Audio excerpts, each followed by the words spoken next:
অনেক দিন ধরে আমার খুব মিষ্টি খেতে ইচ্ছে করতেছিল, তাই ভাবলাম মিষ্টিটা বানিয়েই ফেলি। হ্যালো এভরিওয়ান, আজকে আমি প্রথমবারের মতন মিষ্টিটা বানাচ্ছি। কেমন হবে জানি না, যেমনই হোক মিষ্টি তো খেতেই হবে। প্রথমে আমি একটা বলে 1 কাপ পরিমাণে আটা দিয়ে নিয়েছি।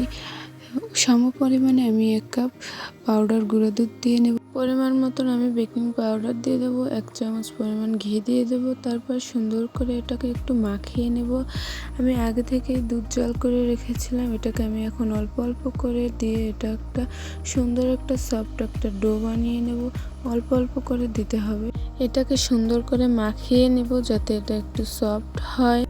আমি হাতে একটু তেল মাখিয়ে নিয়েছি যাতে আমার লেচিটা কাটতে সুবিধা হয়। আমি সুন্দর করে হাতের সাহায্যে সুন্দর করে গোল শেপ দিয়ে কেটে নিয়েছি। এই তো সুন্দর সুন্দর করে আমি শেপ দিয়ে সবগুলো এভাবে কেটে নেব। আমি 2 ধরনের লেচি করে কেটে নিয়েছি। এখন বাকিটুকুতে আমি একটু কালার অ্যাড করব। তোমরা চাইলে নাও অ্যাড করতে পারো, এটা তোমাদের ইচ্ছা। আমি এখন এভাবে 2 ধরনের লেচি কেটে নেব সুন্দর করে। এই তো আমার সবগুলো কাটা হয়ে গেছে। এখন আমি একটা কড়াইতে তেল দিয়েছি। তেলটা আমি একেবারে অল্প আঁচে গরম করে নিয়েছি, একদম অল্প আঁচে এগুলোকে ভাজতে হবে। অনবরত নাড়তে হবে যাতে তলে লেগে না যায়।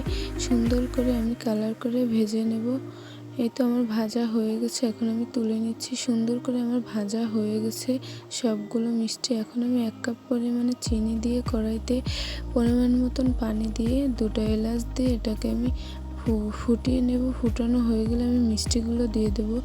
1 ঘন্টার জন্য ঢাকা দিয়ে রেখে দিলে আমার মিষ্টি রেডি। খুবই সুন্দর হয়েছে মিষ্টিগুলো, তোমরা চাইলে বাসায় ট্রাই করতে পারো। এখন আল্লাহ হাফেজ।